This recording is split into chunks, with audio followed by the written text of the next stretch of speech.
ব্যৱস্থাখিনি হৈছে ব্যৱস্থা এৰি ব্যৱস্থাৰ মাজত হোৱা হৈছে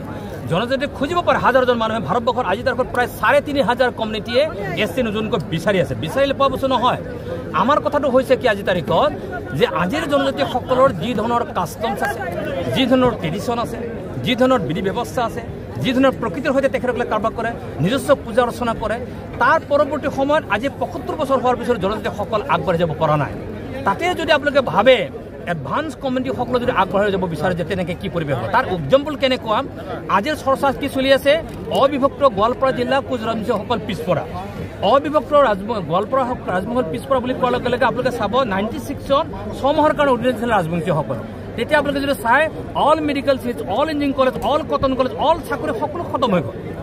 তাৰমানে তাৰ তুলনাত যদি আমি আহোমৰ কথাখিনি আনা যায় আপোনালোকে নিজে চিন্তা কৰক যে কিমান এডভান্স আৰু সেই সম্প্ৰদায় যদি আকৌ আনি দিয়া যায় তেনেধৰণে যদি কৰি দিয়া যায় কাৰোবাৰখিনি ক্ষেত্ৰত যদি কৰি দিয়া যায় এবৰিজিনেল যিখন ট্ৰাইবেল আছে তেখেতসকলৰ সত্তা কাঢ়ি লোৱা নিচিনা হ'ব গতিকে 6 জনগোষ্ঠীৰ প্ৰতি চৰকাৰখনৰ মৰম আছে তাত আমাৰ ক'বলগীয়া নাই 6 জনগোষ্ঠী তেখেতসকলে দাবী বিচাৰিছে তাত আমাৰ ক'বলগীয়া নাই আমাৰ ক'বলগীয়া কথাটো কি হৈছে যদি চৰকাৰখনে যদি তেখেতসকলৰ যদি ৱেলফেয়াৰটো বিচাৰিছে তেতিয়াহ'লে MLA এছেম্বলি বা পাৰ্লিয়ামেণ্টাৰী কনষ্টিটিউশ্যনসমূহত অবিচিৰ কাৰণে ৰিজাৰ্ভেশ্যন কেলে নানে সংবিধানখন সংশোধন কৰকচোন কি আপত্তি আছে সংবিধানখন সংশোধন কৰি অবিচিৰ কাৰণে MLA ৰিজাৰ্ভ কৰি দিয়ক MP ৰিজাৰ্ভ কৰি দিয়ক বিভিন্ন নিগম নিকায়লৈ এপইণ্টমেণ্ট কৰি দিয়ক তেওঁলোকে সন্তুষ্ট হ'ব কোনো অসুবিধা নাই SC কেলে হ'ব লাগে আজি আপোনালোকে ঝাৰখণ্ডত যাওক ছত্তীশগড়ত যাওক আজি তাত চাওতাল ওৰাওসকলে কৰ্মীৰ বিৰুদ্ধে সংগ্ৰাম কৰি আছে আপোনালোকে সকলোৱে দেখিছে মিডিয়াৰ মানুহ আপোনালোকে চাব তাৰ মানে তাত তাছাৰ বিৰুদ্ধে সংগ্ৰাম চলি আছে গোৱালাৰ বিৰুদ্ধে সংগ্ৰাম চলি আছে আজি আৰু কেনেকৈ হ'ব কাহিনীৰ ক্ষেত্ৰত পুৰা সামগ্ৰীভাৱে যদি চাবলৈ যাওঁ মই ভাবোঁ আজি তাৰিখত এই গোটেই বিষয়বস্তু ভালকৈ থৰস্থায়ী কৰিব লগা হোৱাৰ কাৰণে বিচৰা নিবিচৰা এগেইনষ্ট কৰা সমৰ্থন কৰা সকলো চৰকাৰ সকলো প্ৰতিনিধিসকলে এটা সুন্দৰ কমিটি বনাই ইয়াৰ এটা থ্ৰেডবেৰ ডিছকাশ্যন আৰু ষ্টাডিৰ প্ৰয়োজন আছে তাৰ পিছত প্ৰয়োজন হ'লে সংবিধান সংশোধন কৰি সেই 6টা জনগোষ্ঠীৰ কাৰণে সুকীয়া ৰিজাৰ্ভেশ্যন কৰিব কাৰোবাৰখিনি কৰক জনজাতিসকলক জনজাতি হৈ থাকিবলৈ দিয়ক আমাক আকৌ কাৰোবাক খান মিহলি কৰি পেলাই জনজাতিসকলক অস্তিত্ব যাতে নোহোৱা হ'বলৈ নিদিয়ে তাৰ কাৰণে হিমন্ত বিশ্ব শৰ্মাৰ প্ৰতি মোৰ আহ্বান থাকিল নৰেন্দ্ৰ মোদী ডাঙৰৰ প্ৰতি আহ্বান থাকিল কাৰণ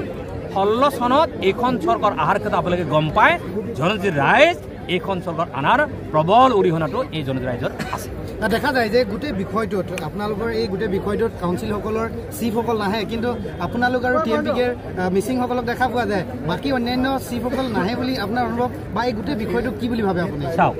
মই চিফটো মোৰ টেম্পৰেৰী মই জন্মসূত্ৰে এজন জনজাতি মই চিফ আজি আছোঁ মই কাইলৈ নাহে কিন্তু মই মৰিম জনজাতি হৈয়ে মোক জনজাতি সমাজে মোক কান্ধত ল'ব জনজাতি সমাজে মোক সৎকাৰ কৰিব জনজাতি সমাজেহে মোক মনত কৰিব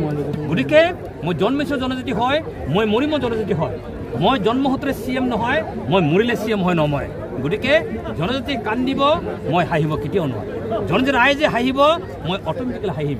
জনজাতি ৰাইজে সুখত থাকিব মই এনেই সুখত থাকিম জনজাতি ৰাইজে কান্দিব মই কান্দিব লাগিব গতিকে যদি জনজাতি ৰাইজৰ সমস্যা গতিকে মই কাউন্সিলৰ চিফ বুলি কোনো কথা নহয় জনজাতি ৰাইজৰ দীৰ্ঘদিন জনজাতিৰ সংগ্ৰাম কৰা এজন কৰ্মী হিচাপে সদায় জনজাতি ৰাইজৰ লগত মই আছোঁ বিগত সময়ত আছিলোঁ আজি আছোঁ মৃত্যু সময়লৈকে মই সদায় জনজাতি ৰাইজৰ হৈ কাম কৰিছোঁ